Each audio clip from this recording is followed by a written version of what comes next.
The children who were taken in 1990 weren't random, she explained at a press conference announcing her research facility. They were specific frequencies of consciousness, selected for their ability to perceive beyond three-dimensional space. My former classmates have spent 33 years learning to navigate higher dimensions. When they return, and they will return, they'll bring knowledge that will transform human understanding of reality. Her research facility, built on the edge of town, became a beacon for scientists willing to think beyond conventional paradigms.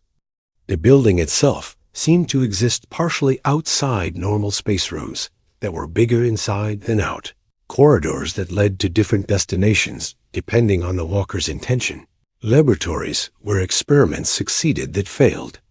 Everywhere else in the world, we're not studying what happened, Lucy told her team. We're preparing for what's coming. The disappearance was just the first phase. Phase 2 begins in 22:5. Kevin Wu's paintings began showing disturbing prescience. Works he created in the early 2000s depicted events that happened years later with uncanny accuracy. His 2005 painting, The Return, showed Whisper Road split open like a wound in reality, with figures of light stepping through. The date visible in the corner, October 31st, 2025. But his most significant work was a mural, painted on the side of the abandoned elementary school in 2023, completed over 17 days.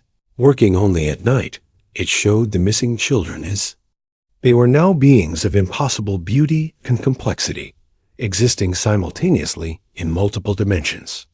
Their faces were recognizable, but transformed, holding the wisdom of cosmos in eyes that had seen the birth and death of universes.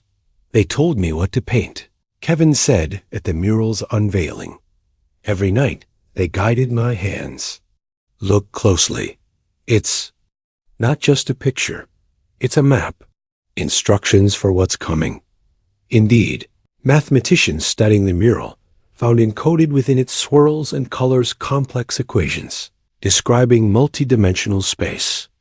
Musicians discovered that the color patterns, when translated to sound frequencies, created harmonies that induced altered states of consciousness. The mural had become a teaching tool. Preparing minds hash the Ridgemont vanishing October 17, 1990. Ridgemont, Colorado. 17 children gone without a trace. The abandoned school bus sat at the edge of Whisper Road like a steel coffin, its yellow paint peeling in the morning frost. Deputy Sarah Chun's breath clouded in the frigid air as she approached, her boots crunching on gravel. The door hung open, swaying slightly in the mountain wind. Inside, 17 backpacks sat in perfect rows. 17 lunch boxes unopened, 17 jackets still draped over seats, but not a single child remained. Blood smeared the driver's seat. Not enough to suggest serious injury, but enough to make Sarah's stomach clench. The keys dangled from the ignition, engine long dead. On the dashboard, written in condensation, they had since frozen. They made U.S. choose. What if the children never actually disappeared? What if they're still here, watching from places we refuse to look, to uncover the full truth behind the Ridgemont vanishing? Subscribe now. Let's dive deep into the mystery that changed this mountain town forever. One the morning that never ended. The call came in at 8:47 a.m. Sheriff's Department. What's your emergency? The school bus. Bus 19. It's just sitting here on Whisper Road. But the kids? Martha Hendricks' voice cracked. The kids aren't on it. Sheriff Tom Rodriguez had been pouring his third cup of coffee when dispatch relayed the message. 23 years on the force, and nothing had prepared him for what he'd find on that lonely stretch of mountain road. The missing children case would consume not just his department, but the entire town of Ridgemont, population 4,832, soon to be 4,815. The bus had left Ridgemont Elementary at 7:15 a.m., for a field trip to the Coalfield Nature Center, a routine 40-minute drive through the mountains. Driver Hank Morrison, 58, had done this route 100 times. The 17 children aboard represented Mrs. Patterson's entire 5th grade Class 10 boys, 7 girls, all between 10 and 11 years old. By 7:52 a.m., the bus had passed the Hilltop gas station, captured clearly on security cameras. Hank bought coffee. The children were visible through the windows, laughing, pressing faces against glass, being kids. By 8:43 a.m., Martha Hendricks found the bus abandoned on Whisper Road, exactly 14.7 miles from the gas station. Hank Morrison was gone. The children were gone. Only their belongings remained, arranged as if they'd simply evaporated mid-journey. Sarah Chun photographed everything with her Polaroid camera, each flash illuminating another impossible detail. Each backpack, each seat, each strange element. That didn't fit. Like the windows, all of them were fogged from the inside, despite the bus being cold for at least 30 minutes. Or the Walkman tucked under seat 12, still playing a tape that had somehow been recording. Its cassette mysteriously damaged, except for 7 seconds of audio, showing nothing but white noise and a sound like children singing backwards. Chun, Sheriff Rodriguez's voice crackled over her radio. "We've found something." Mile marker 38. The something was Hank Morrison's baseball cap, sitting in the exact center of the road. No blood, no signs of struggle. Just the cap, with 17 small handprints pressed into the fabric handprints that forensics would later confirm matched every missing child. Chapter 2. The town that knew too much news. Of the school bus disappearance spread through Ridgemont like wildfire in dry timber. Without internet or cell phones, the information traveled the old wayphone trees, CB radios, and neighbors running door to door. Parents descended on the sheriff's station, on the school, on anyone who might have answers.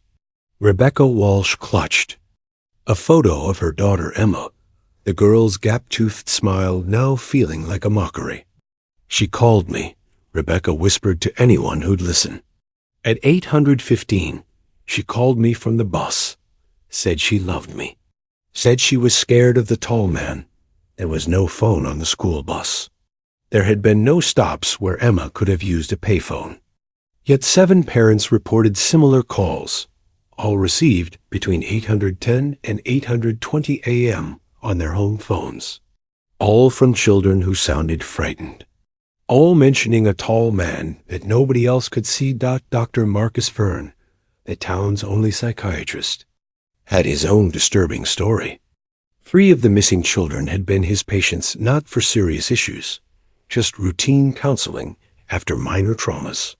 They all drew the same thing, he told Sheriff Rodriguez in confidence, spreading crayon drawings across his desk. Different sessions, different weeks, but look. The drawings showed a figure impossibly tall and thin, standing among trees. Where its face should be, the children had scribbled furiously with black crayon until the paper tore.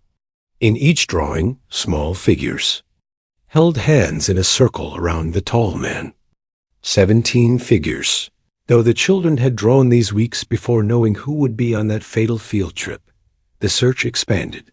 State police, FBI, volunteers from 3 counties. They combed every inch of forest along Whisper Road.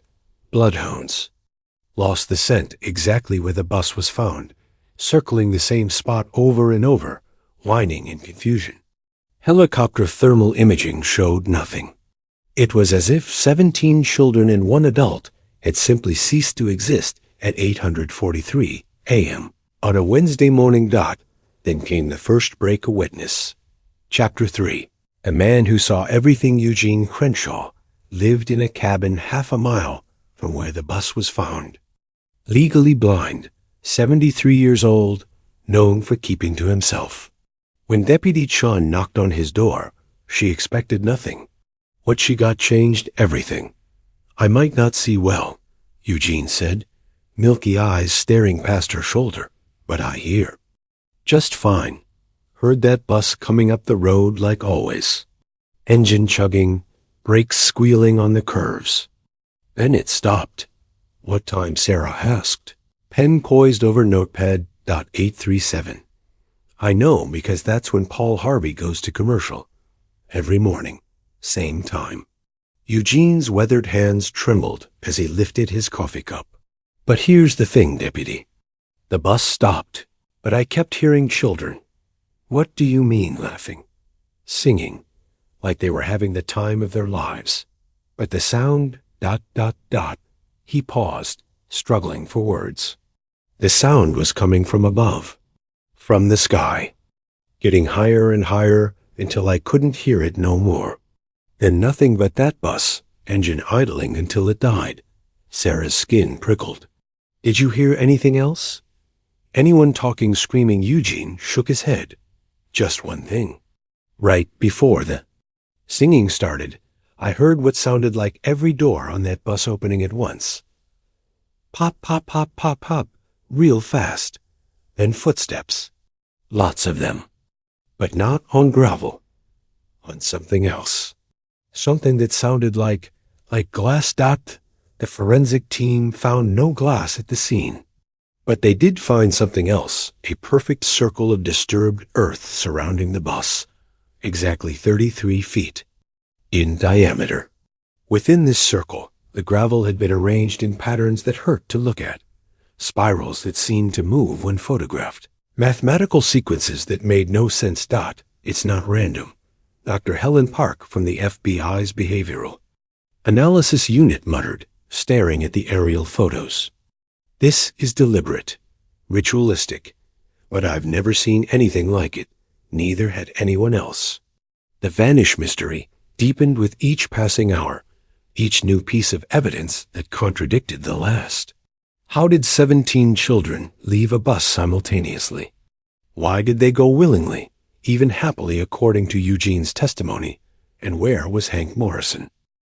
The answer to the last question came at sunset, in the worst possible way.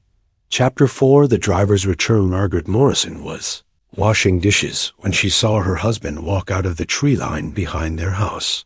For a moment, relief flooded through. Her Hank was alive. Hank was home. Then she saw his face, and the plate slipped from her numb fingers, shattering on the floor. Hank's eyes were wrong. Not injured, not bloodshot, just ... wrong. They reflected light like an animal's. And when he smiled, Margaret counted too many teeth. His clothes were clean, perfectly pressed, despite having been missing for 12 hours in the wilderness. No dirt, no leaves, no sign he'd been anywhere, but standing in their backyard, waiting. Hello, Maggie, he said, and his voice was almost right, almost Hank's. But underneath was something else, a resonance that made her bones ache. I'm sorry, I'm late. I had to make sure they got there safely. Where are the children? Hank's smile widened impossibly. They're learning. They're becoming. Don't worry, Maggie. They wanted to go. They all wanted to go. The tall man promised them such beautiful things. Margaret ran, burst through the front door, screaming for help. By the time Sheriff Rodriguez arrived 4 minutes later, Hank Morrison had vanished again. This time, he left something behind: a school bus key, placed precisely in the center of the kitchen table, and a note written in handwriting that graphology experts would confirm was Hank's, though the ink was something that defied analysis. They'll come back when they're ready. Don't look for them in the light. Years later, true crime channels would fixate on this note, dissecting every word, every implication. But for the people of Ridgemont, it was the beginning of something worse than mystery. It was the beginning of waiting. Chapter 5, The Pattern Emerges. Maria Santos from the University of Colorado arrived in Ridgemont 3 days after the disappearance. A professor of folklore and anthropology, she'd come after seeing the news reports, recognizing something in the details that made her pack immediately and drive through the night. You have other cases, she told Sheriff Rodriguez, spreading old Newspaper clippings across his desk. 1,962. 7 children from the Ridgemont area vanished during a camping trip. 1,934. 12 kids disappeared from a Sunday school picnic. 1,901. 15 children lost during a town celebration. Always in October. Always taken in groups. Always leaving. Behind signs of willing departure. Rodriguez studied the articles, his face growing paler with each one. These were ruled as accidents. Lost in the woods, fallen in the river, because the bodies were never found. Because the searches turned up nothing. Because it was easier to call it tragedy than to admit something impossible. Maria pulled out. A map, old and yellowed, covered in red marks. Every 28 to 35 years. Always children between 10 and 12. Always from this exact area. You're talking about over a century of... What kidnappings? I'm talking about a pattern that predates Ridgemont itself. The Ute tribes have stories about this land. They called it the Hungry Valley, said it would take children who could see between worlds, transform them into something else. She paused. They stopped bringing their children here 300 years ago, as if in response to her words. Every phone in the sheriff's station began to ring simultaneously. Not normal rings, children's voices, singing in unison, a song nobody recognized in a language nobody spoke. The calls lasted exactly 17 seconds, then stopped. When they checked with the phone company, no record of the calls existed. Bus had been impounded, locked in the police garage, battery disconnected. It had no radio, no communication equipment. Yet when they checked the security footage, they saw something that would haunt them forever. 17 small shadows moving inside the empty bus, pressing against windows, leaving handprints on glass that wasn't there. Chapter 6. The ones who stayed. Behind Not, all of Mrs. Patterson's students had gone on the field trip. 3 had stayed home sick, saved by stomach flu and strep throat from whatever fate befell their classmates. Within days of the disappearance, all 3 began experiencing what their parents called episodes. Lucy Marsh, 10 years old, would stand at her bedroom window for hours, staring at empty air. When asked what she was looking at, she'd say, "They're showing me where they went. It's so pretty there, Mom. The tall man says I can visit soon." Her mother found her one night standing in the backyard, arms raised to the sky, speaking in the same unknown language from the phone calls. Kevin Wu stopped. Sleeping. Not from fear or trauma, but because he claimed he could only see his friends when awake. He drew pictures, obsessively, always the same scene. 17 children holding hands in a circle, floating above Ridgemont, connected by threads of light, to something massive lurking beyond the clouds. "They're not missing," he insisted. "They're just higher up. We can't see them because we're looking in the wrong direction." But it was Sophia Reeves who provided the most disturbing insight. The 11-year-old had begun writing in her journal the moment she heard about the disappearance, filling page after page with words she claimed her classmates were telling her. The entries were time-stamped, specific, impossible 8:43 a.m. EMMA. Says the door opened, and the tall man was there. He's been waiting so long. We knew him already, from our dreams. 8:44 a.m. Jason wants his mom to know he's not scared. The Silver Road is pretty. We're walking on air. 8:45 a.m. Mr. Morrison is with U.S., but he's different now.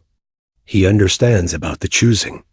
Some go, some stay, some watch. 8:47 a.m. We can see the town getting small below us. Katie dropped her bracelet, but it doesn't matter. We won't need things where we're going. 8:51 a.m. The tall man says we're special. Says we can see the true shape of the world. I can hear Sophia writing this down. "Hi, Sophia. Tell them we're okay. Tell them we're becoming wonderful." The journal entries continued for exactly 17 pages, one for each missing child. The handwriting was Sophia's, but the words came from somewhere else. When FBI handwriting analysts examined the journal, they found something that defied explanation.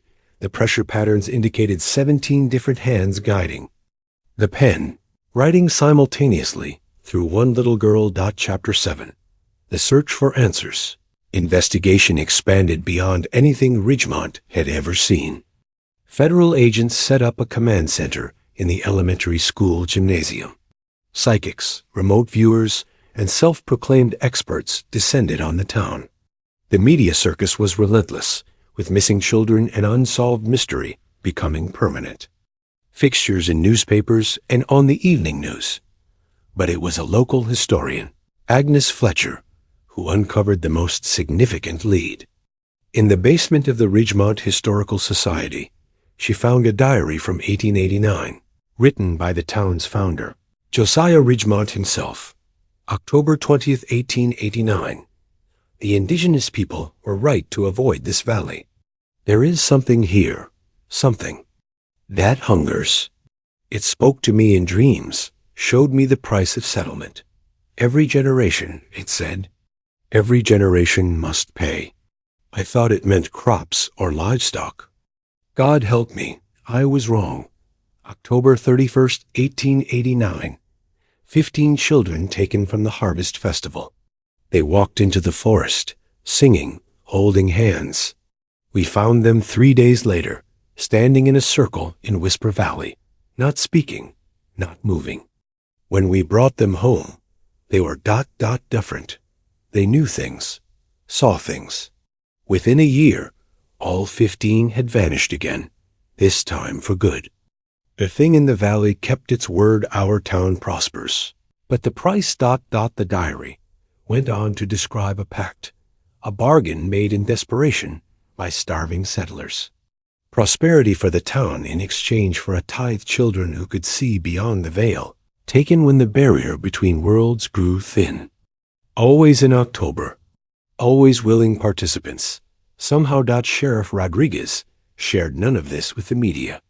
How could he stand at a podium and tell grieving parents their children were payment for a supernatural debt? Instead, the investigation continued along conventional lines, even as unconventional events multiplied. Bus 19 began to move on its own in the impound lot, engine off, no driver. Security cameras showed it following the exact route of the fatal field trip, over and over, always stopping at the same spot. Sometimes, observers swore they could see small faces in the windows, hands waving goodbye. Chapter 8. The years of silence as 1990 turned to 1991. Then 1992, the active investigation scaled down. The FBI maintained a field office in Denver dedicated to the case, but leads dried up. The media moved on to fresher tragedies. But in Ridgemont, the waiting continued. The first anniversary brought unexpected pain. October 17th, 1991, dawned gray and bitter. Parents gathered at Whisper Road, carrying photos and flowers, hope and dread warring in their hearts. Rebecca Walsh had aged a decade in 12 months, her once bright eyes hollowed by sleepless nights spent listening for Emma's voice in the wind. She's out there, Rebecca whispered to Margaret Morrison as they stood where the bus had been found. I know she is. Sometimes I wake up at 843 exactly, and I swear I can hear her laughing. Margaret understood.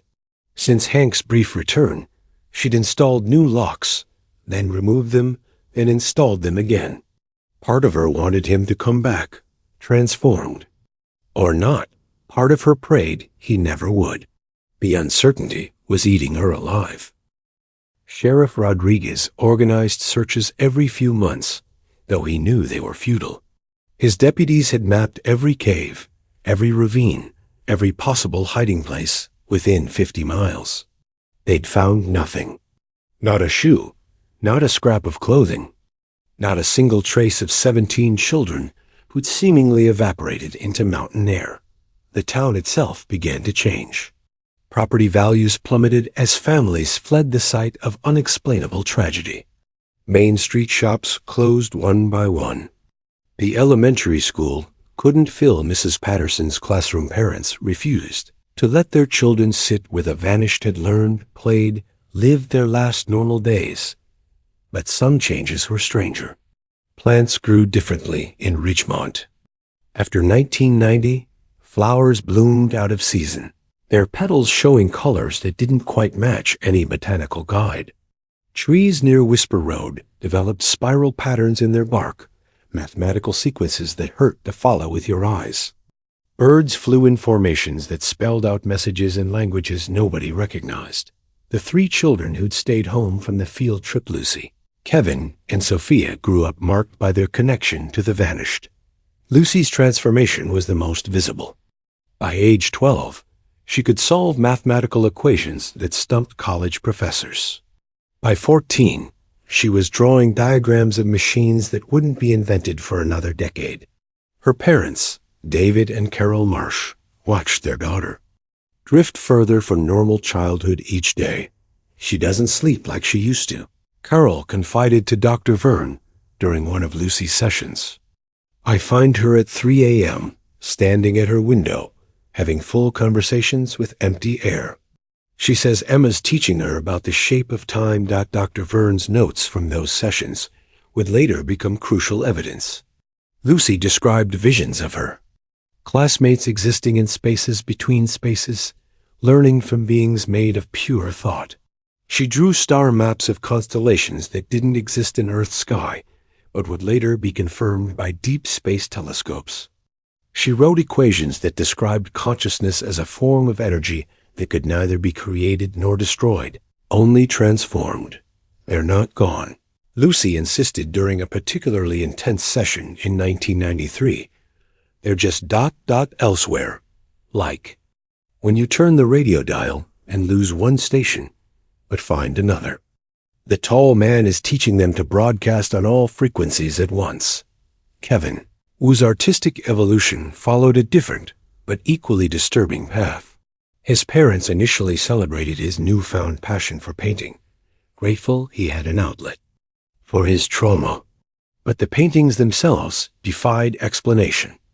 The first one, completed on the 2nd anniversary of the disappearance, showed Whisper Road from an impossible angle from above, but also from below and somehow from inside the Earth itself. In the center of the road, 17 figures danced in a circle, their bodies translucent, their faces joyful.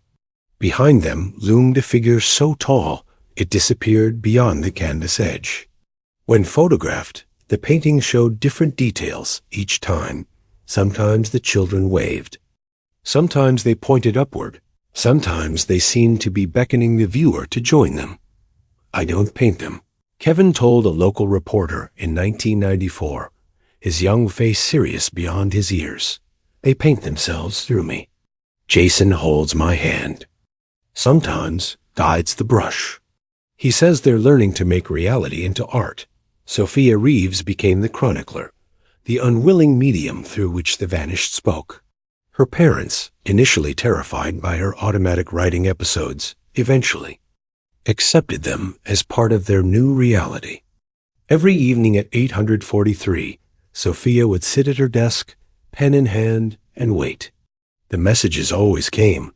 October 17th, 1993, 3 years of learning. Emma says the human brain is like a radio that's stuck on one channel. The tall man is teaching them to receive all channels at once. They can see colors that don't have names, hear music made of mathematics, taste the flavor of starlight. She misses her mom but says the missing is different now, like being homesick for a place you've outgrown, but still love. December 25th, 1994, Jason sent Christmas wishes. He says they celebrated differently there by creating new constellations and gifting them to species being born in distant galaxies. Time moves strangely. For them, it's been centuries and seconds simultaneously. They're aging in wisdom, not years. The FBI collected every page, building a profile of impossible consistency. 17 distinct writing styles, 17 personality patterns, 17 children growing in ways that defied human understanding. Skeptics claimed Sophia was fabricating it all, but psychological testing showed no deception, no delusion. Just a young girl connected to something beyond explanation. Eugene Crenshaw, a blind witness, became something of a local oracle. People would visit his cabin, seeking any scrap of information about that October morning. He always welcomed them, served coffee, shared what he knew. But privately, his visions were growing stronger and stranger. "I see them sometimes," he told Deputy Chun during one of her visits in 1995. "Not with these dead eyes, but with something else. They're in a place where music has color and thoughts have weight. They're building something, a bridge, maybe, or a ladder. Something to help the rest of us climb up to where they are." Sarah Chun had never stopped investigating. Even as she rose through the ranks to become Lieutenant Chun, then Captain Chun, the Ridgemont case remained her obsession. She maintained a private evidence room in her basement, walls covered with photos, timelines, theories. Her marriage ended in 1997. Her husband couldn't compete with 17 ghosts. "You're chasing shadows," he'd said the night he left. "No," Sarah had replied, staring at a photo of the abandoned bus. "I'm chasing children who learn to become shadows." Town's economy, mysteriously, began to thrive despite the exodus of families. New businesses opened, funded by anonymous investors. The harvest that year broke all records. The Ridgemont Hospital reported 0 infant mortality for 3 straight years. It was as if the town itself was being rewarded for its sacrifice. Fed by the same force that had taken the children. Mayor Patricia Thornton noticed the pattern first. Every statistical marker of prosperity spiked after October 1990. Tax revenue, employment, health outcomes all improved dramatically. She shared her findings with Sheriff Rodriguez one night in 1996. Documents spread across her kitchen table. "It's blood money," she whispered, voice shaking. "The town is thriving because we paid the price. 17 children for ... for this." She gestured at the charts showing Ridgemont's impossible prosperity. Rodriguez studied the data, his face grim. "My grandmother used to tell stories," he said slowly, "about old gods that demanded sacrifice. Feed them your young, and they'd bless your fields. I always thought they were just stories. What if they weren't?" Patricia asked. "What if something ancient lives in these mountains, something that takes children and gives prosperity in return?" They agreed to keep their suspicions secret. The town had suffered enough without adding guilt to grief.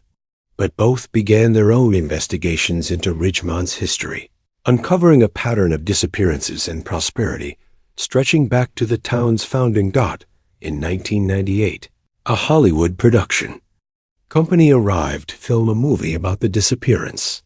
The town council voted unanimously to refuse cooperation, but the filmmakers persisted, hiring actors, recreating scenes. The production was plagued by problems. Cameras malfunctioned whenever. They filmed on Whisper Road. Audio equipment recorded children's voices that weren't there. 3 actors playing the vanished children reported identical nightmares, visions of a tall figure beckoning them toward a door made of light. The film was never completed. The footage that survived showed impossible things, shadows moving independently of their sources, lights in the sky that formed mathematical patterns, and in one frame that became infamous on the internet. 17 small figures standing in the background of a shot where no extras had been placed. Eugene Crenshaw lived until 2003, his final years marked by increasing clarity about what he'd witnessed. A week before his death, he called Sarah Chun to his cabin. Sheriff Rodriguez retired in 1995, but never stopped investigating. His garage became a shrine to the case maps, photos, witness statements, timelines. His wife found him there one morning in 2008, dead of a heart attack, clutching a photo of the missing children. In his final notes, one line stood out: "They're waiting for 2025. The pattern completes in 2025. Chapter 9. The digital age discovers the mystery as the internet emerged and evolved. The Ridgemont vanishing found new life online. Websites dedicated to the unsolved mystery appeared. Forums dissected every detail. YouTube channels analyzed the evidence. The case became a cornerstone of the true crime community. The first major website, Ridgemont Truth.com, launched in 1999, created by Marcus Thompson, a software engineer whose cousin had been one of the missing children. He digitized every piece of evidence he could find: police reports, witness statements, photos, even audio recordings of the mysterious phone calls parents had received. What struck me, Marcus wrote in his introductory post, was the consistency of the inconsistencies. Every impossible detail corroborated every other impossible detail. Either this was the most elaborate hoax in history, or something genuinely beyond our understanding happened here. The site attracted thousands of visitors, many sharing their own strange experiences from October 17, 1990. A truck driver reported seeing a school bus floating above Whisper Road that morning, translucent and gall, ascending rapidly from Ridgemont's coordinates before vanishing at impossible altitude in 2005.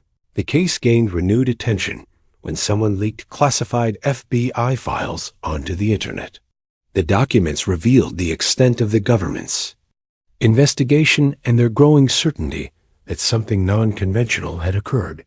One memo, dated November 1990, stated physical evidence suggests dimensional displacement rather than conventional abduction. Recommend reclassification under Project Blue Sky protocols. The leak sparked conspiracy theories ranging from government experiments to alien intervention. But those who'd lived through it knew the truth was stranger than any theory.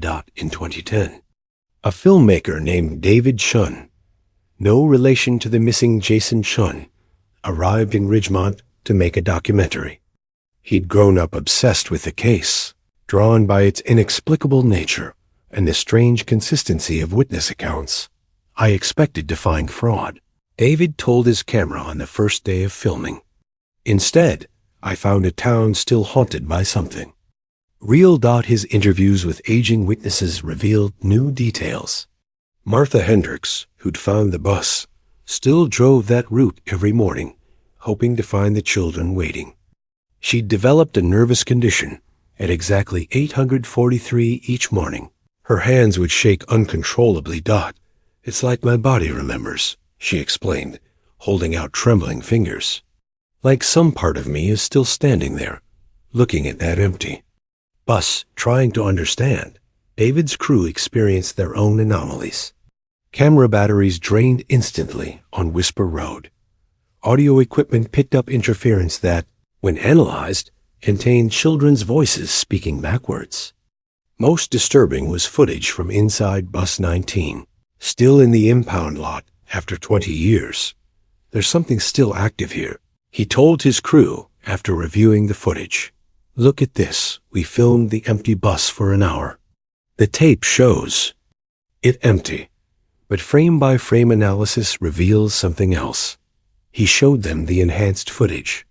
In single frames, barely visible, were the outlines of children sitting in the seats.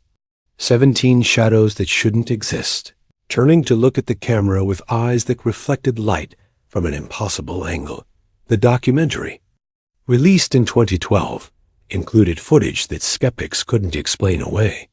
Thermal cameras showing child-sized heat signatures in empty spaces. Audio recordings of 17 distinct voices singing in harmony, despite no one being present. Most disturbing video from inside Bus 19, showing translucent figures sitting in the seats, waving at the camera. But David's most significant discovery came from an unexpected source. While researching in the town library, He found a journal hidden behind other books, the personal diary of Mrs. Patterson, the fifth-grade teacher whose entire class had vanished.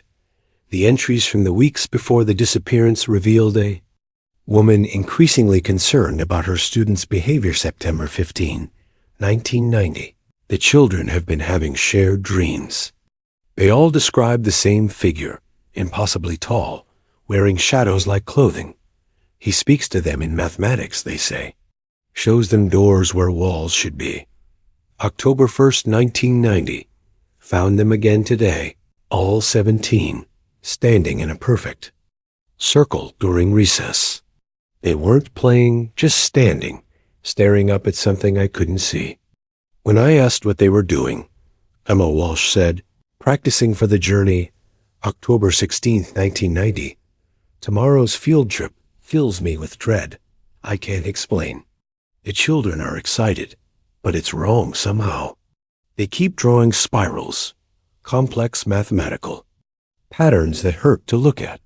Jason Chun showed me his notebook filled with equations no fifth grader should know. The tall man taught us, he said. Soon we'll understand everything. The final entry, dated the morning of October 17th, was nearly illegible. He came to me in dreams last night. The tall man showed me where they're going. Oh God, it's beautiful and terrible. The children aren't being taken. They're graduating. And I was meant to go with them. But I'm too old, too fixed in this reality.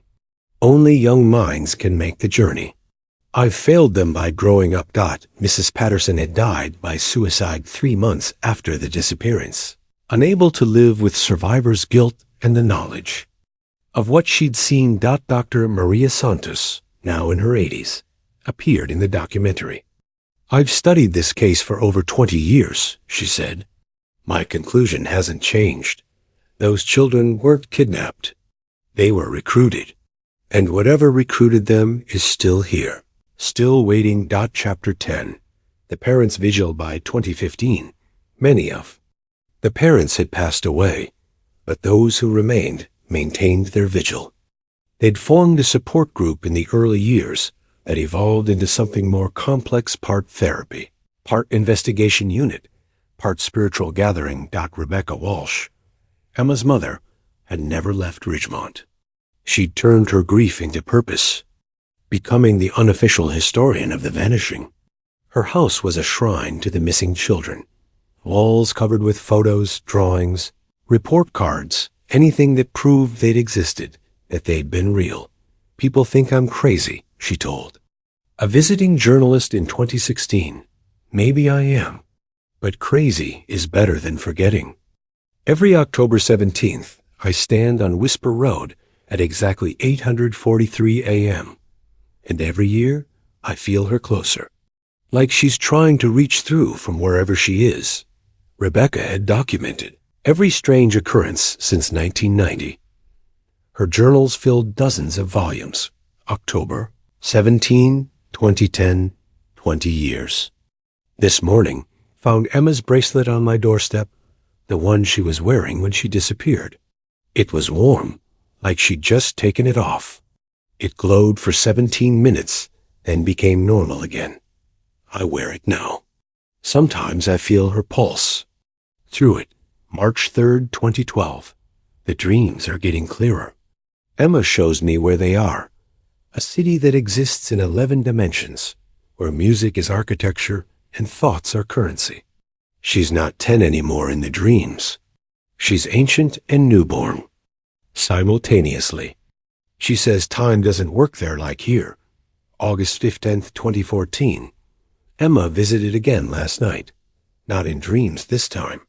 I woke to find her sitting on her old bed, translucent but undeniably there. Soon, Mom, she said. The door opens soon. 2025. We're coming home to show everyone what we've learned. When I reached for her, she dissolved into light that smelled like her favorite shampoo. Tong Chun had taken a different approach to his grief. The electrical engineer had turned his garage into a laboratory, spending 2 decades studying electromagnetic anomalies around Ridgemont.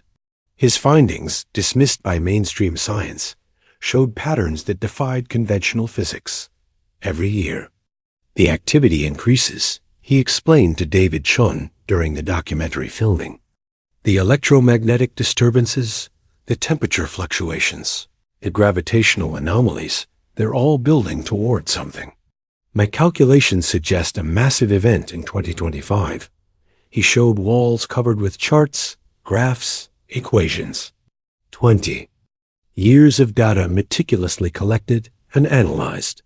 Look at this every October 17th at 8:43 a.m.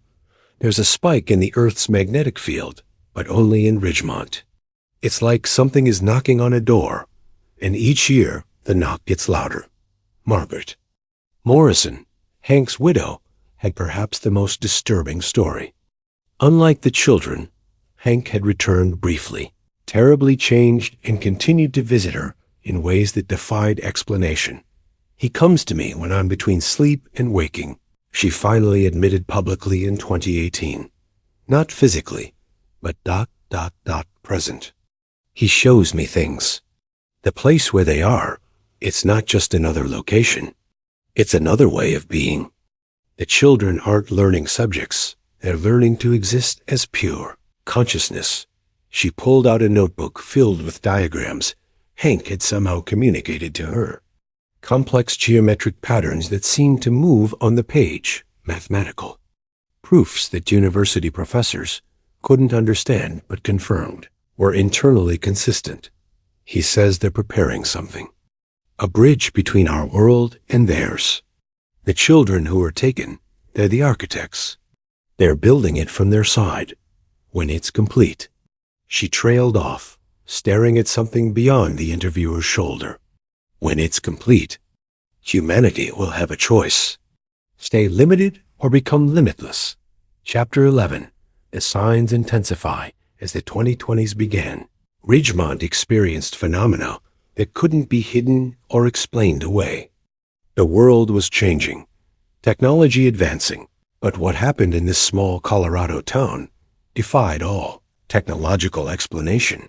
The first undeniable sign came on New Year's Eve 2019.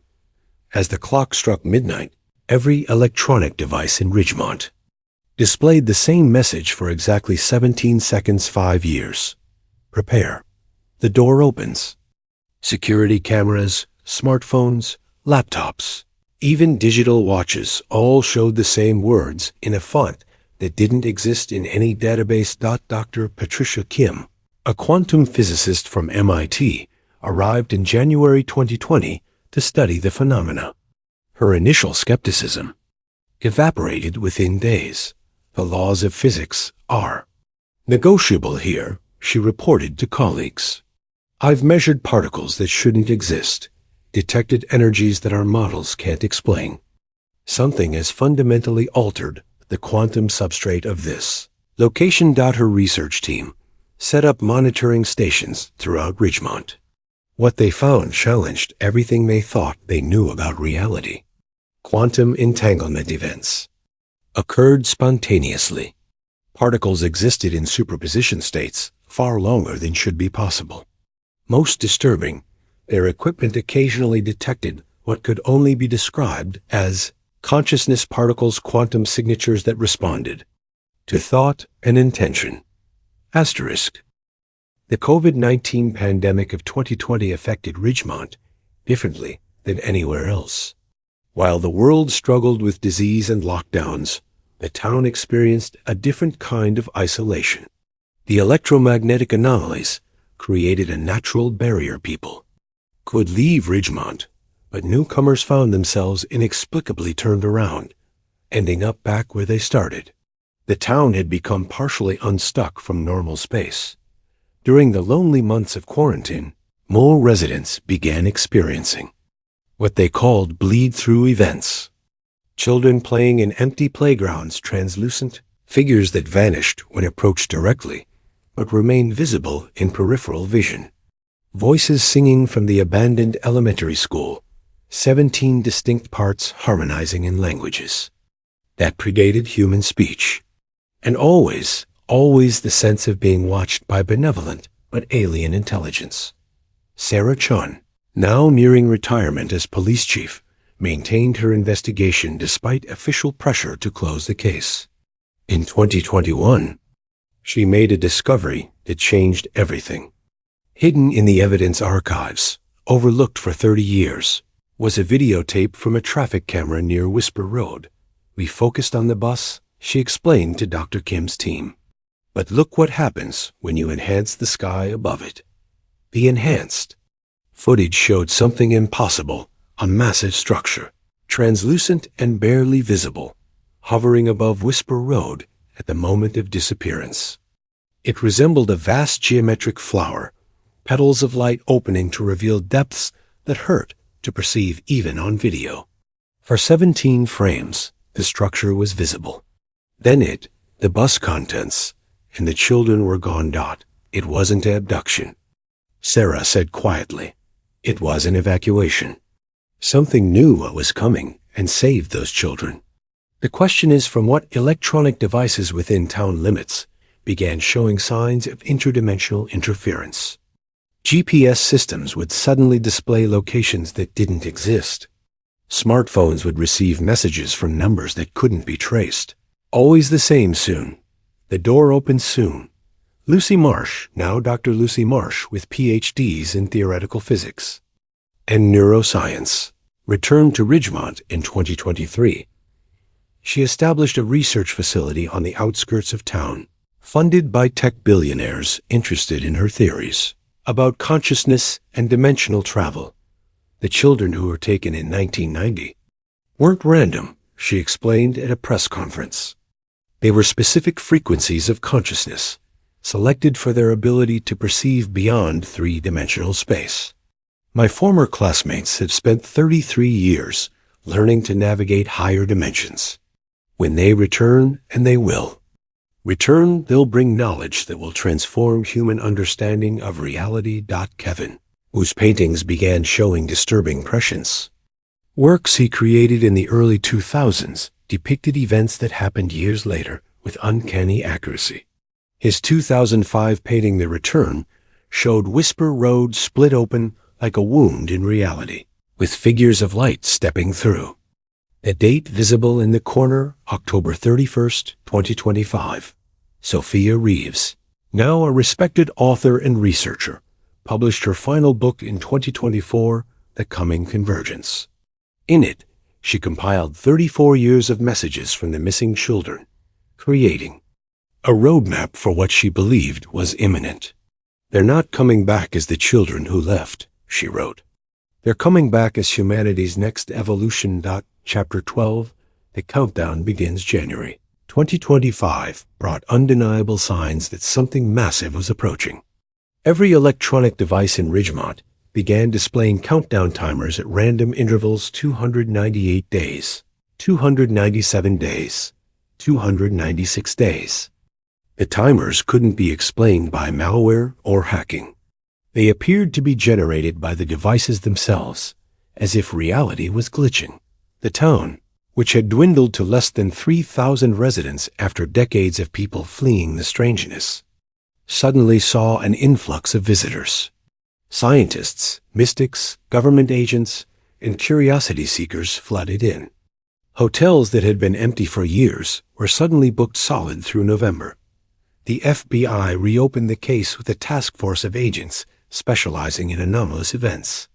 Their equipment detected energy signatures around Ridgemont that defied known physics.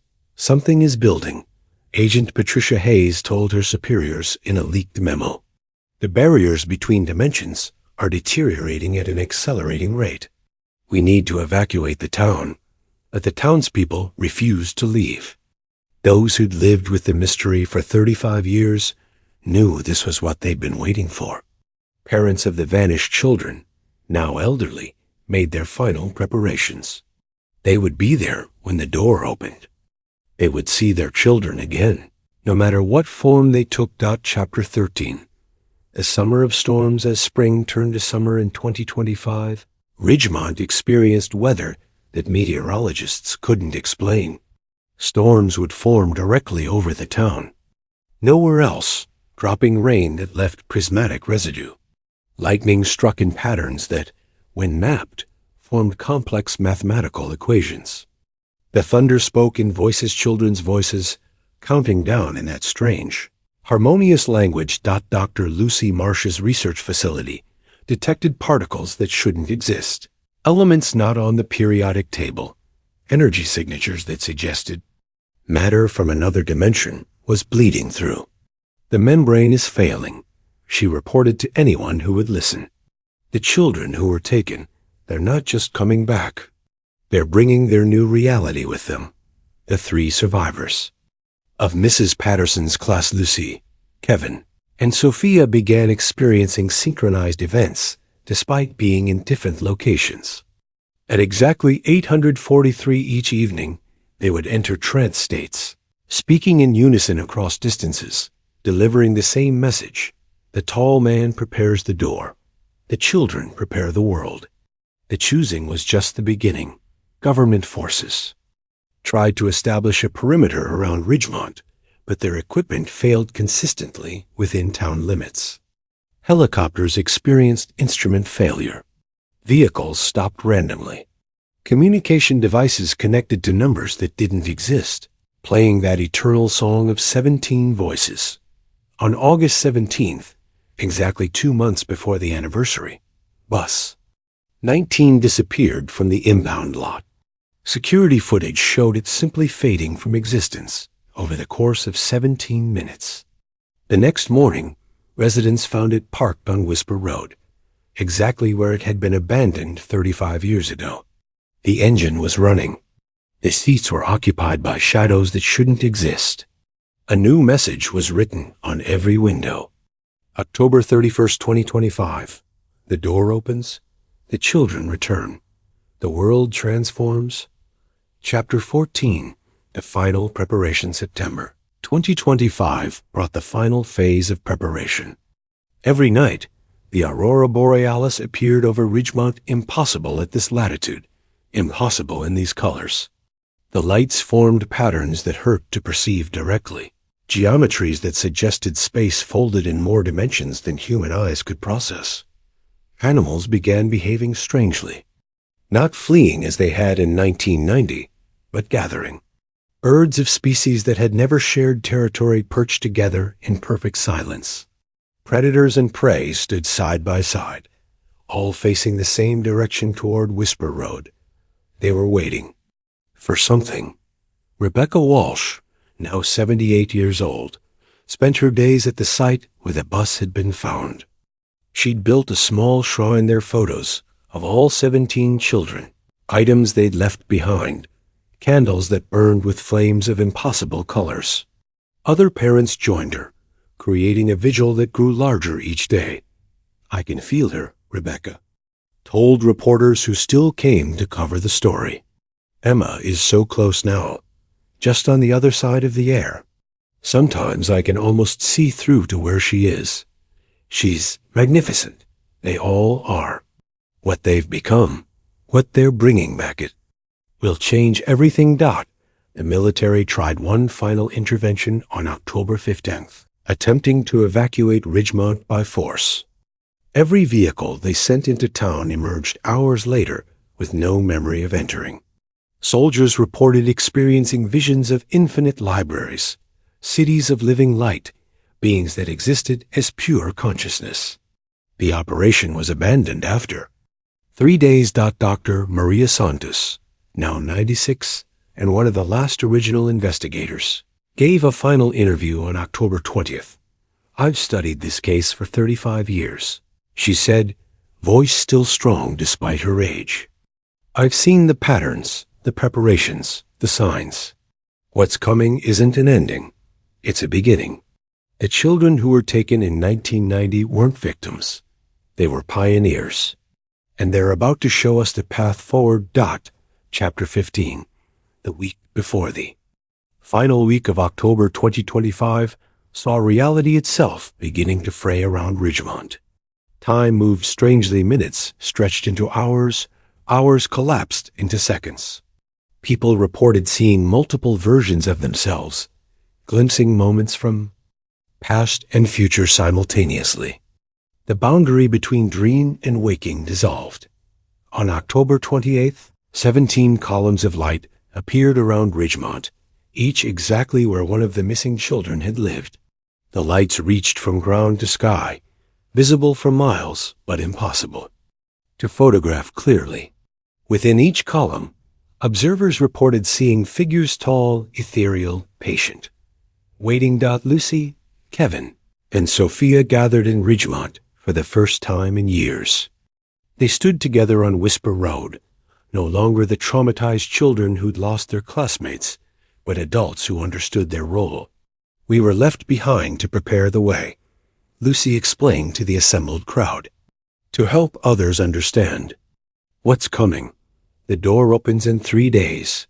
What comes through will transform human consciousness forever. Government agencies, scientists, media, and thousands of observers surrounded Ridgemont, but none could enter. An invisible barrier had formed at the town limits. Those inside could leave, but no one new could enter. The town had become a dimensional bubble, partially separated from normal reality. On the night of October 30th, everyone in Ridgemont had the same dream. They saw the missing children, but not as children, as beings of incredible complexity and beauty, existing simultaneously in multiple dimensions. Their consciousness expanded beyond individual identity into something collective and magnificent. The tall man stood with them, revealed not as a kidnapper, but as a gardener of consciousness, one who had tended humanity's evolution for millennia. Tomorrow, the transformed children said in perfect unison, their voices containing harmonics of creation itself. Tomorrow, the door opens. Tomorrow, we return. Tomorrow, humanity takes its next step. Be ready. Be unafraid. Be willing to become more than you are. Chapter 16, October 31st, 2025. The return Halloween dawned unlike any other day in human history. The sky over Ridgemont rippled like water, showing glimpses of impossible vistas beyond. Reality had become thin as paper, ready to tear at the slightest touch. The entire town gathered on Whisper Road, waiting. At exactly 8:43 a.m., 35 years to the minute after the disappearance, the air split open. It wasn't violent or dramatic. It was as natural as a flower blooming, as inevitable as sunrise. The dimensional barrier simply opened. Through the gap, another world became visible, the world where the children had spent 35 years learning, growing, becoming. It was beautiful beyond human comprehension. Cities of living light stretched across impossible geometries. Beings of pure consciousness danced between stars that sang. Knowledge itself had taken form, creating landscapes of pure understanding. And everywhere the 17 children who had been taken in 1990, but they weren't children anymore. They stood at the threshold between worlds, transformed into something magnificent and terrible. Their bodies were suggestions of human form, wrapped in galaxies of thought. Their eyes held the birth and death of universes. They had become bridges between what humanity was and what it could become. Emma Walsh stepped forward first, and her mother wept with joy and terror. "Mom," Emma said, her voice containing symphonies of meaning, "we've learned so much. We've seen the true shape of reality. We've danced in dimensions you can't imagine. And now we've come back to share it all." One by one, the 17 stepped through the doorway. With each step, reality around them began to change. Colors appeared that had no names. Sounds harmonized in impossible ways. The very air became thick with potential. Hank Morrison came last, no longer hiding his transformed state. He was a conduit now, a living bridge between dimensions. The choosing wasn't a curse, he said to his wife, to everyone. It was humanity's first step toward what we're meant to become. These 17 were just the beginning. The door is open now. Anyone who wishes can follow. Behind them, the tall man finally revealed himself fully. Not tall infinite. Not a man, a force of evolution itself. The cosmic gardener who had guided countless species through their transformation from purely physical to something more. He spoke without words, his meaning flowing directly into every mind. Your species stands at the threshold. The children have proven you ready. The door is open. Those who wish to remain in 3 dimensions may do so. Those ready to expand, to evolve, to become step forward. The choice, as always, is yours. Chapter 17, The Choice, What Happened Next, would be debated, analyzed, and mythologized for generations. The dimensional doorway remained open, a permanent fixture on Whisper Road. Some people stepped through immediately, drawn by promises of expanded consciousness and infinite possibility. They returned changed, able to perceive and manipulate reality in ways that seemed like magic, but were simply higher dimensional physics. Others held back, frightened by the transformation they witnessed in those who crossed over. They returned.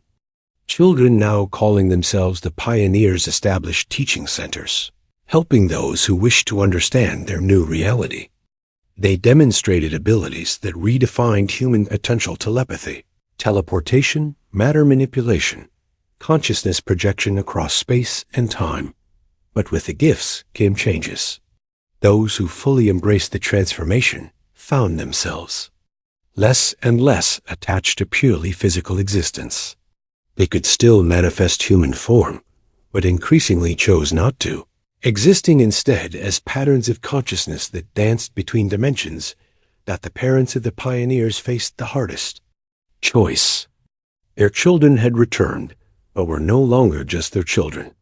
Emma Walsh could be a 10-year-old girl for her mother one moment and a cosmic entity spanning galaxies the next.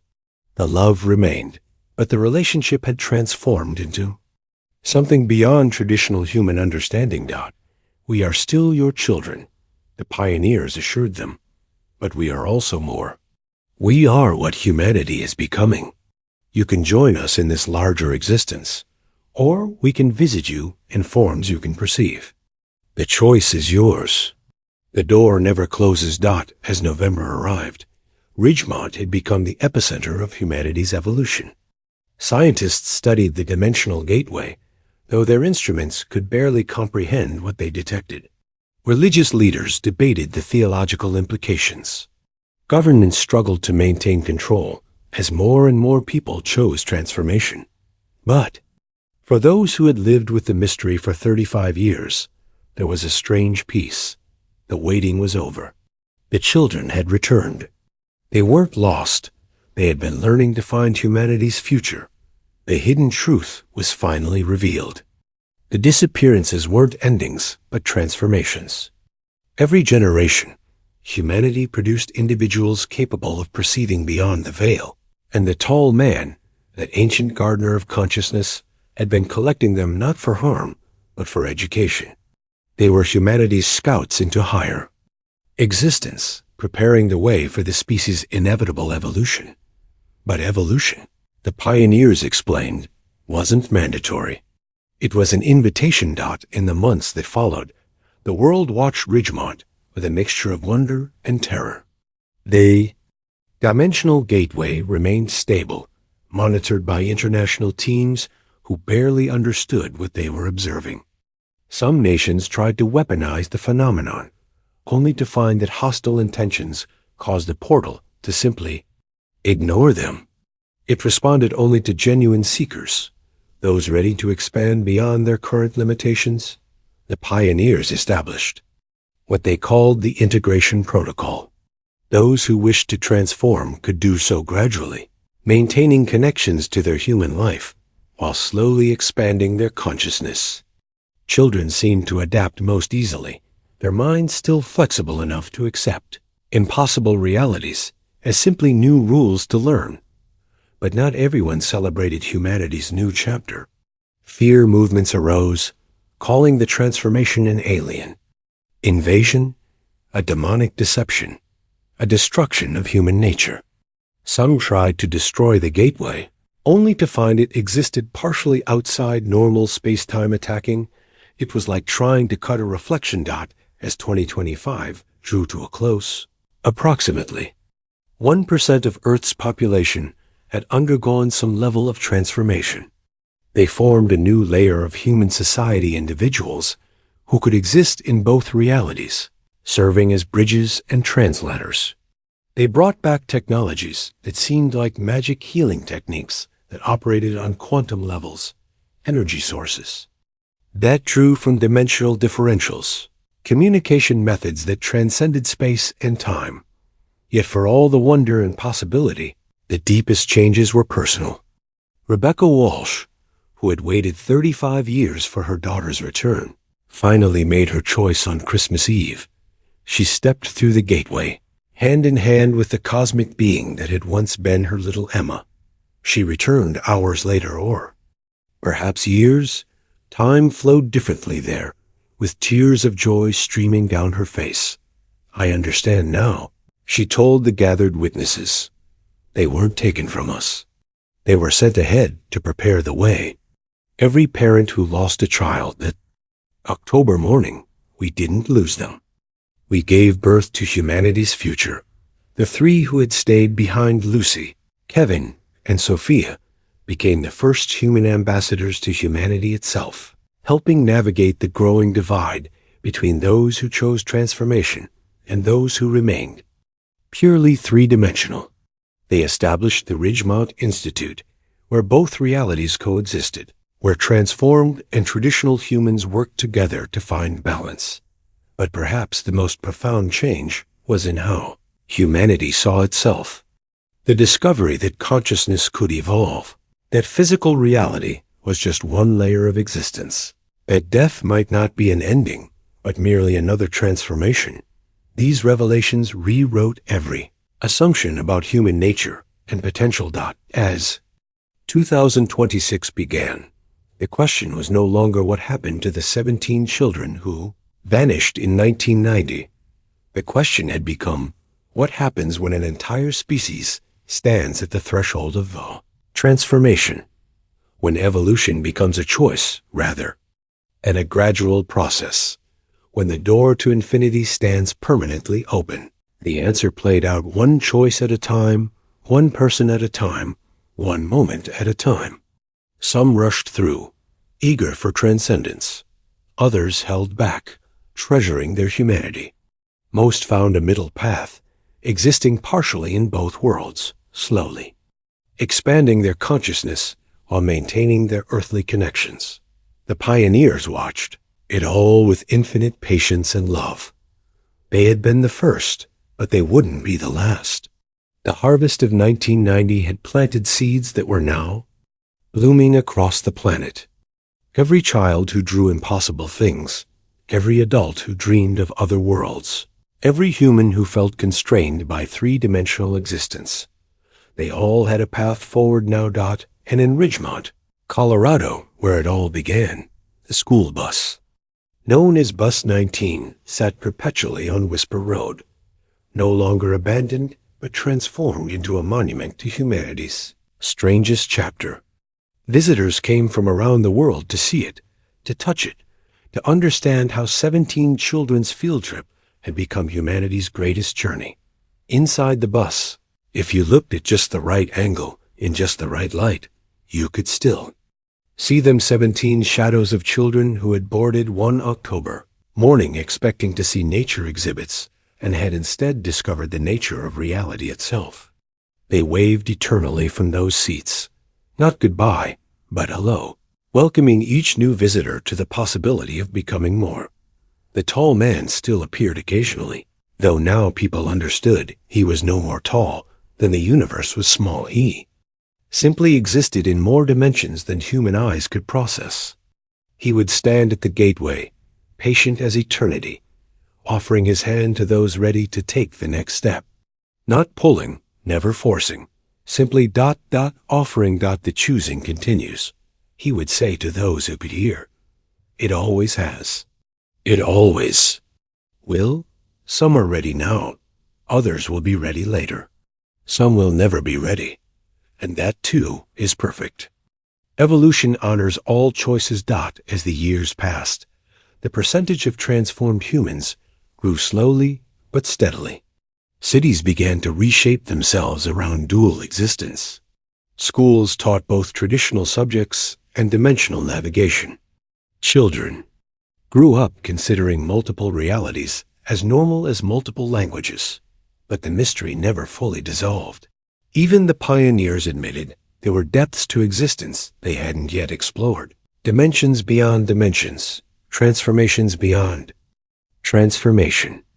The door that opened on Whisper Road was just the first of infinite doors, each leading deeper into the true nature of existence. And late at night, when the wind blew just right through Ridgemont, you could still hear them 17 voices, singing in harmony, not in any human language, but in the universal tongue of joy. They sang of journeys just beginning, of wonders yet to discover, of a universe so vast and strange and beautiful that even gods were still children exploring its mysteries. The Vanish mystery of 1990 had been solved, but its solution had opened a greater mystery. What were the limits of human potential? Where did consciousness end and divinity begin? How far could a species evolve and still remain itself? Questions echoed through the dimensional gateway, carried on winds that blew between worlds, whispered by voices that were no longer quite human, but would always be humanity's children. They had gone ahead to scout the path. Now they waited, patient as stars, for the rest of their family to follow when ready. In the end, the 17 missing children of Ridgemont had never been missing at all. They had simply arrived early at humanity's next destination, preparing a welcome for those who would inevitably follow. Their disappearance wasn't a tragedy, it was a graduation. Their return wasn't a rescue, it was an invitation. And somewhere beyond the gateway, in dimensions where thought became reality and love took physical form, 17 eternal children played in fields, ID fields of infinite possibility, building bridges of light between what was and what could be, forever calling others to join. Their cosmic game. Do you think they're still out there, waiting for us to find the courage to follow? Tell us what you believe in the comments.